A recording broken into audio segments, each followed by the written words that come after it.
So, Jonas, let's kick it off with a little NBA, NFL talk.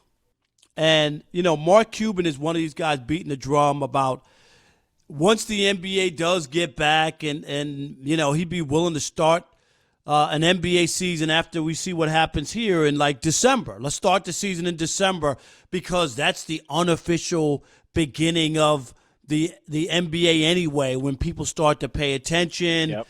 And one of the biggest arguments is, we don't have to compete with the NFL and all that. And I'm going to sit here and tell you that this is the biggest false narrative I've ever heard about being afraid to compete with the NFL. And that's the reason why the NBA should start its season in December. I'm not, all the sports overlap.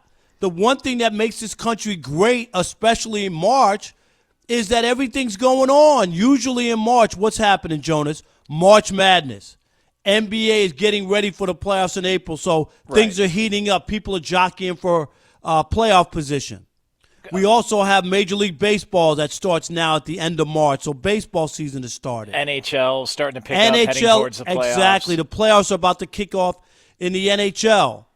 So sports overlap. It's a great time, and there's room for everybody. I don't get this whole notion that people are afraid of the NFL.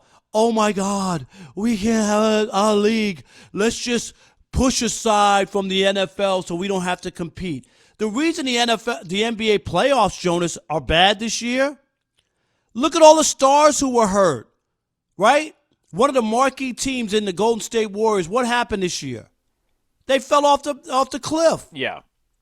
Two big stars, Steph and Clay, out, hurt. That hurt. Kevin Durant, hurt. He's another one. He's a top 2 or 3 player in the league. So there were a couple reasons on why things went south. But this whole notion, Jonas, you can be with it. I'm not with it at all. I'm 100% with it. I've been saying it for a couple of years now. They should absolutely start the NBA season on Christmas Day. It's your annual launch date. Everybody gathering around, opening up gifts with family, and the NBA starts on Christmas Day. And what ends up happening is that you push the season back 2 months. So now, all of a sudden, there is no more slow time on the sports calendar. All of a sudden, the NBA playoffs now fall in July and August when there's nothing else going on other than the midsummer blues in Major League Baseball and some off-season training camp talk in the NFL. I think they absolutely should go with this approach. I'm 100% on board with Mark Cuban because here's the reality, and people don't like this, but it's just a fact. The two most popular sports in this country are the NFL 1 and college football 2, and you want to go head-to-head with them and then look around and go, what's the issue with our ratings? Why are our numbers so down? Because people aren't into you at that point in the season. Plus, you're going up against Major League Baseball playoffs, and I've said this from the beginning as well too. No sport ratchets it up a notch from the regular season to the playoffs like Major League Baseball. Every single pitch, you're on the edge of your seat. The NBA can't compete with that. It's a losing battle. It's a losing formula. They're losing in the ratings to all of these other sports. You've got the Pro Bowl. The Pro Bowl is outrating NBA games. Get away from it. Make it up on the back end. Have more regular season all to yourself instead of competing in the fall with these other sports, and I think you'd be in a much better spot. Here's the issue. Oh, everybody loves. You can't get enough. You just said the two most popular sports. Absolutely. Can't get enough. Yep. How was the bowl attendance for college football this past year? Because people want to watch on TV. No, they don't want to go to these games. I'm just asking you why. Why not? If the sport is so popular, I'm just asking you, how come people won't go? They just started a couple of football leagues because, you know what? There's a lull after the Super Bowl. You got all these football fans who just watched the Super Bowl, and they don't care what kind of football it is. It could be peewee football, and they're going to show up and they're going to watch.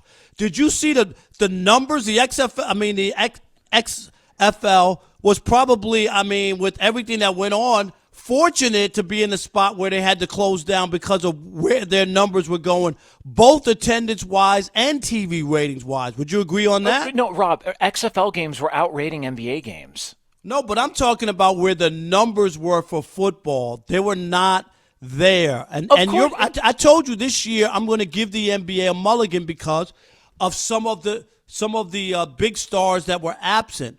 But that doesn't mean that the NBA numbers were totally in the tank. And here's the other part. Everybody, there's nothing to compete with in the summer for the NBA. Baseball TV, local TV ratings, which nobody ever gives any kind of credence to, which I don't know. But last year, 2019, not 10 years ago, not 15 years ago, 2019, primetime TV ratings, Jonas, which is what? 8 p.m. to 11, right? That's prime time. Yeah. In the top 25 markets, Major League Baseball teams were the number one watch on all channels. They beat NBC. They beat ABC. They beat CBS. It's not even close. And here's the other part. As much as everybody thinks that the summer people take vacations, people like to be outside, they don't want to be inside, there are a lot of places in this country where the weather is horrible most of the year.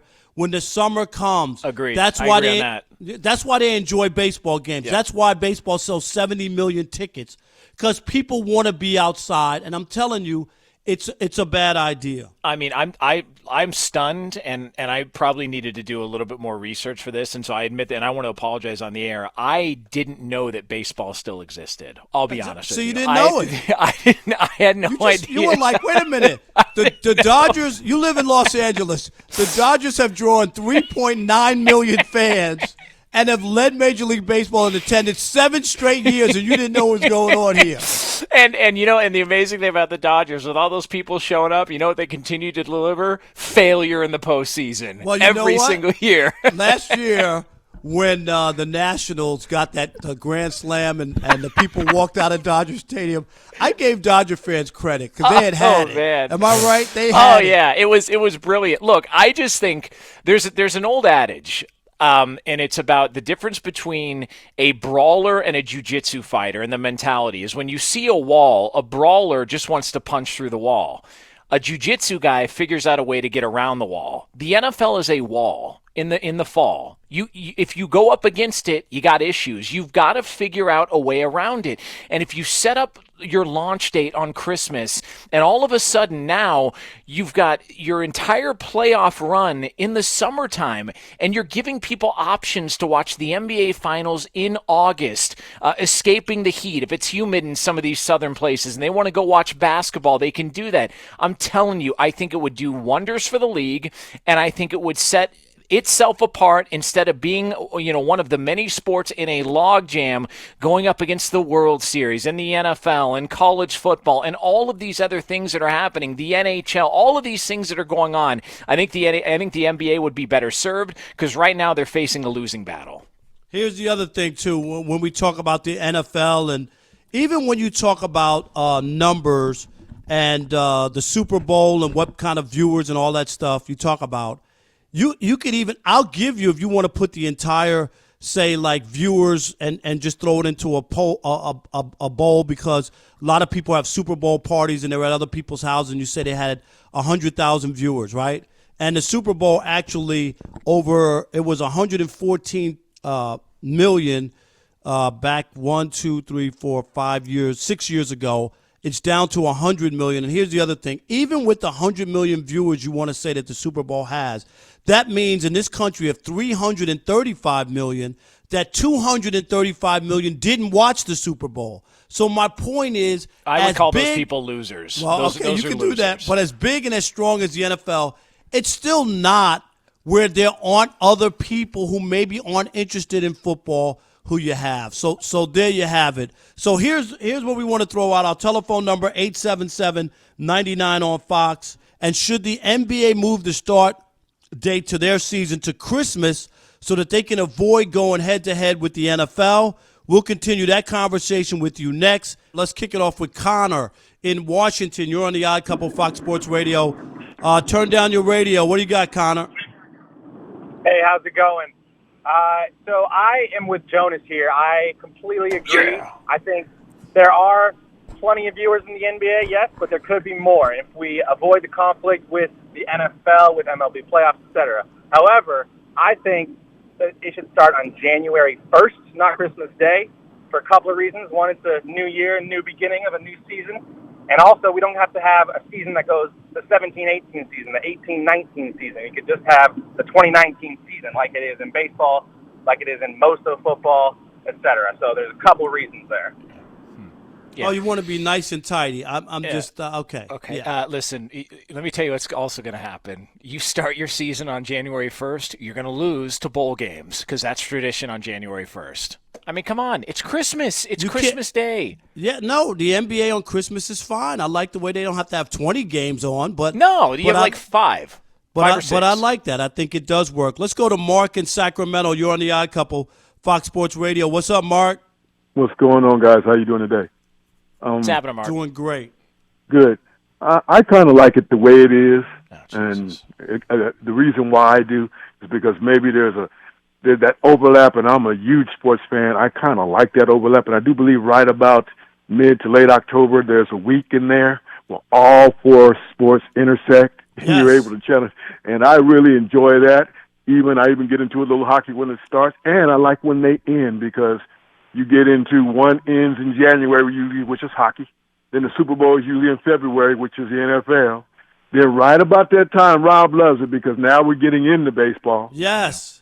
And then you ride the NBA into the summer, and then baseball takes over. Then you start the cycle again. Yeah. So I kind of like it that way.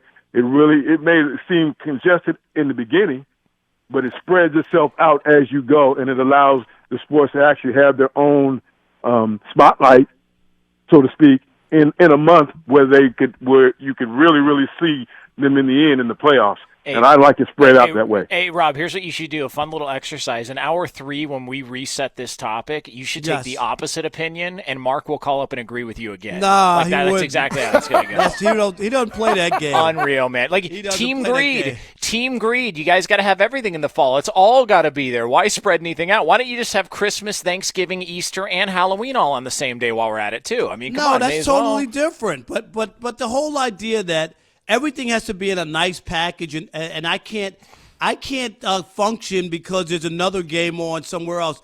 I get to decide which one is more important to me, and if I want, I could have picture-in-picture. Do they still have that? You could watch 2 games at one time. I don't know. Do they?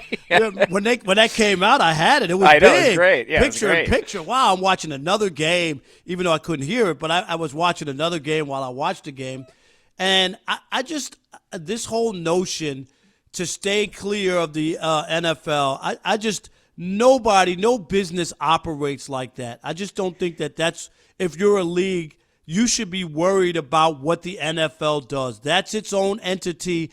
The NBA, for all of its juice now, used to be on tape delay. Their championship game, Jonas, you're too young, but that's what happened. I've heard stories. I've heard stories that is what happened. Can you imagine that? Do you know why the NFL wound up on Fox instead of CBS after a million years?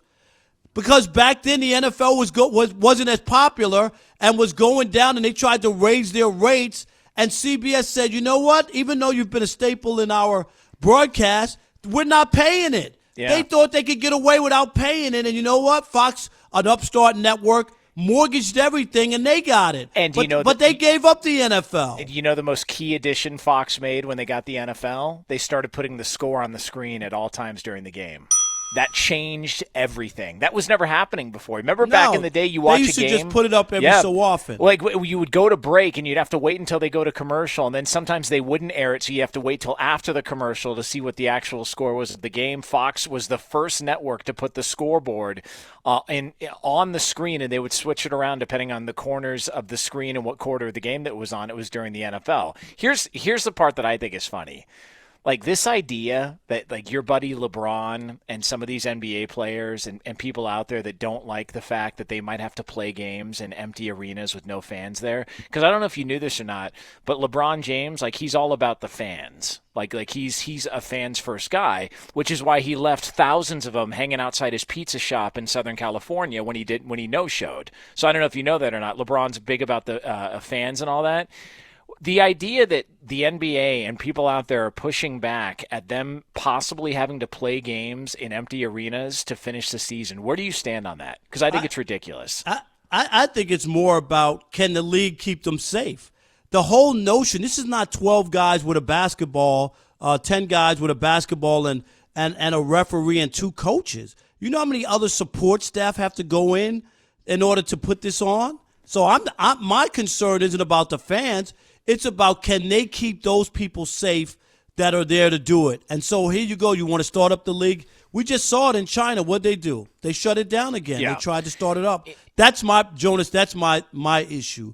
I get why they would want to do it without fans, because they want to put something on TV and make money. I agree. And if you were to ask the NBA and you pull them aside and you strap them to a lie detector test and say, all right, you got to pick one or the other, the fans that watch at home or the fans that go to the arena, they're going to pick the fans that watch at home because there are more of them and they're invested more into them. No doubt. Fans at the arena is just sort of sprinkles on top of the sundae. It's not necessary if you really want to get a season done. No, and you're right. And that's what even the NFL at one point talked about, it being a TV show, which is what it is now, instead of a sporting event, because most people would rather just watch it on TV and that's it and not go.